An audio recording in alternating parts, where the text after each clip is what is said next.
next news. Breaking news from the White House. Former FBI Director James Comey now has a firm date in federal court. His trial is set for July 15th after he waived his initial appearance and will be arraigned on June 30th. That's not a rumor. Court documents confirm it. Comey faces charges tied to his now infamous 8647 post on Instagram. The same man who once ran the FBI is suddenly staring down real accountability, but this case is not isolated. Legal experts are already connecting it to something far larger. So if this prosecution succeeds, it signals that no one in the permanent bureaucracy is above the law. Millions of Americans who watch their government weaponized against a sitting president now see the beginning of real consequences.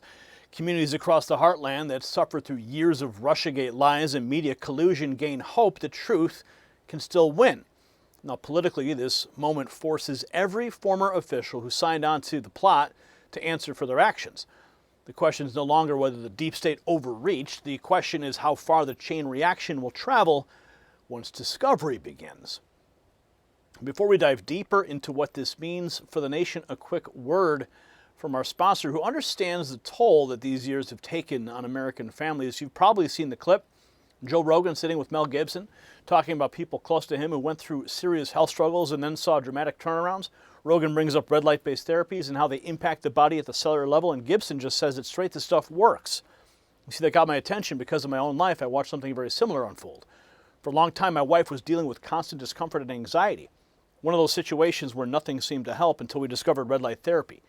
Jonathan Otto and the team over at myredlight.com, they've created devices that deliver real results without any side effects. Use NNN25 for 25% off individual items or NNN30 for 30% off bundles. The difference in her energy and peace of mind has been night and day. And I know many of you watching are carrying the same stress from years of these political attacks. So give it a try. Now back to the story that proves the pressure on those attacks is finally being returned. Now what makes the Comey indictment different is that prosecutors are not stopping at one charge. A veteran Department of Justice official now says a broader grand conspiracy case could reach all the way to Barack Obama himself. Former CIA Director John Brennan, already under scrutiny in his recent book and television appearances, may have reset the statute of limitations clock. We have this new former FBI Director James Comey. His 8647 trial has been set for July 15th, barring any potential delays that may occur. He waived his initial appearance next week, but will be arraigned at the courthouse on June 30th. That's according to this document pulled from Court Listener. Let's see if we can get a better shot here.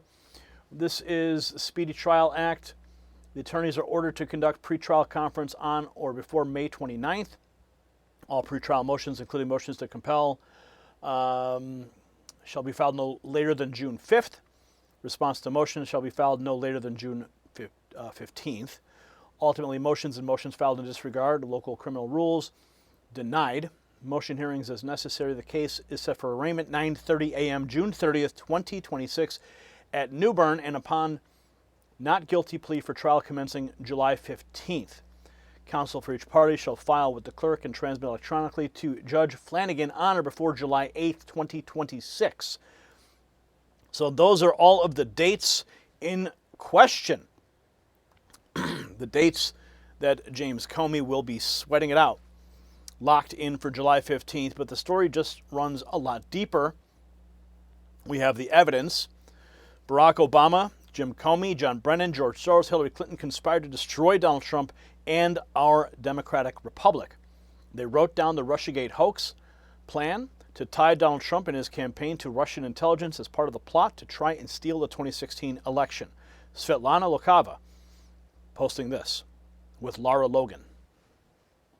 She broke every rule, and you know that because you've, of course, interviewed many intelligence professionals, and it's also common sense, right? But what General Flynn was making the point of is if you have proof that the emails ended up with a foreign power, that wasn't just she was not just going to lose election. She was going to jail and a bunch of other people.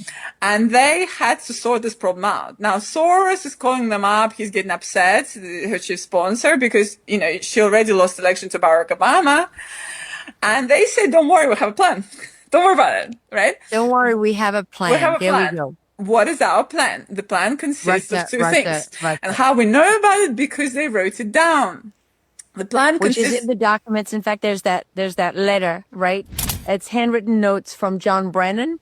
That's one of the documents specifically that you're referring to, where he uses Stefan Helper's code name Mitch and says that this is the Hillary plan, tied Trump to Russia. What that shows, I think John Radcliffe, who is a lawyer, I think he explained it really well, is when you have people sort of around the table, or if they're all further in the same plan, which is to interfere at that point in the election, right? Yeah. To make sure that American people don't elect this president, they elect another president. That's a conspiracy, right?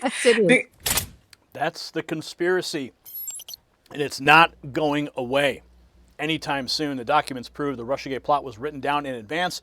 Now, a veteran DOJ prosecutor lays out exactly how the conspiracy can be charged in federal court. Catherine Herridge just posted this very detailed interview. Justice Department veteran reveals President Obama prosecution possible in grand conspiracy case against President Trump. Says James Comey's 8647 indictment will likely survive First Amendment challenges. This week on Straight to the Point, I sat down with former DOJ official and longtime federal prosecutor Jim Trusty for a wide-ranging interview on the expanding investigations into Obama-era intelligence and law enforcement officials dubbed the Grand Conspiracy. Now, she goes into great detail. This is the full. It's about 23 minutes. But the part that goes into the Obama question, President Obama not off the hook, 18 minutes and 45 seconds. That's what I want to focus on, 18 minutes and 45 seconds. So let's go right to that moment. Here we go. To that, but it kind of reads in a way where it's like, well, who else had a motivation to do that? And that would be his buddy from, back in the old Manhattan U.S. Attorney's Office. When you get to the bottom line, people who are supporters of the grand conspiracy say that former President Barack Obama was the architect of the conspiracy. He got the ball rolling. The Director of National Intelligence, President Trump, have alleged that he's guilty of treason. Does anything happen to President Obama? What I would say as a starting point is it's not, it's kind of philosophically something you can refer to as treason, or politically. It's not actual treason in terms of the statute and the elements of the crime. What is it that makes sense here as a charge? It's complicated by his position as a president, as we know about immunity. But I think that when you get down to core executive functions of a president, which is kind of where this line of qualified immunity, for lack of a better phrase, is for a president in office, conducting a shadow campaign to disable somebody you don't like politically is probably not protected. So would it go up to the Supreme Court if President Obama was indicted and there was a motion to dismiss? Yeah, absolutely. But there's room. I mean, there's room for a potential prosecution there if they chase this thing down and have the communications coming down from the president that are motivated not by some sort of interest in protecting the public or dealing with law enforcement issues, but by trying specifically to hobble President Trump. All of this is unfolding as we approach the midterm elections, and then there are only 2 years left on the clock. Are all of these defendants or potential defendants trying to run out the clock?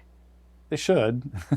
I mean, look, if you're a lawyer on a case like that, you're representing one of these guys, you kind of make the conclusion that time is somewhat on your side. And what I'm going to watch carefully is kind of how DOJ conducts itself when it comes to the clock, when there's indictment. Yeah, we are going to watch closely.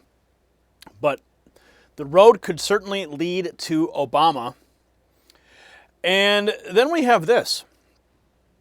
This is part of my interview that I did with President Dodik of Srpska.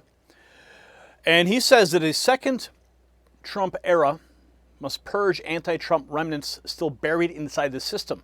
It's exactly what President Trump is doing. He claims those networks damage nations abroad and now undermine Trump at home. His warning is explicit. Leave Biden's machinery intact, and it happens again. I expect that President Trump will clean the deep state over there and to get rid of the remnants that are... Oni pravi problem now. They make a big problem for us. Ali u ovom trenutku više ruše ugled predsjednika Trumpa. But at this moment, they're making a bigger problem for President Trump. I zato moraju da budu sklonjeni. And that's why they need to be removed. Budu dovedeni postati ljudi koji se promovišu Trumpovu politiku. In order for the right people who promote Trump's politics to be placed in Ne power. da čekaju kad će predsjednik Trump otići sa političke scene. Da bi ponovo radili isto. And not to just wait for President Trump to retire from the world stage to continue their corruption. Sadašnja administracija treba da počisti zle posljedice Bidenove administracije. Today's administration needs to clean up the bad remnants of the Biden administration. Ako kaže predsjednik Trump da je Bidenova administracija bila najgora u istoriji Amerike, If President Trump says the Biden administration was the worst in American history, s čime se ja mogu kao stranac da složim, which I agree with, onda možete misliti kako su smeće ostavili nam. then you can only think about what kind of garbage they've left to us. Mi hoćemo da sadašnja administracija se vrati. If you want to see the full interview with President Dodik that I conducted, it is posted in full on our YouTube channel. So this is the moment the establishment feared. A grand conspiracy framework using statutes like 18 U.S.C. 242 could tie together intelligence manipulation and the Russia hoax in attempts to hobble a president. When a former NSA director, Mike Rogers, and other witnesses are compelled to testify, the full scope of the operation against Trump comes into focus. The system that once protected insiders is now turning against them, and every new document pulled in discovery brings America closer to the truth. So the trial date is set. The evidence is mounting, and the message to every remnant of the previous machine is clear. And accountability has arrived. So share this report with every American who refused to forget what they endured. And drop the answer in the comments to this simple question: did the deep state cross the line into outright treason? Text raw feed to the number on the screen. That's our secret number we've got set up just for you. 844-840-4963. And you'll get the unfiltered updates straight to your phone and bypass the algorithm. I will send them personally to you when YouTube fails you. Make sure you check out the next news merch shelf below this video for gear that shows you stand with America first. This is only the first domino. We're just getting started, so stay vigilant. The system controls information. Information control is power. They don't want you to see this. The truth only survives together. They don't want this shared. Share this now.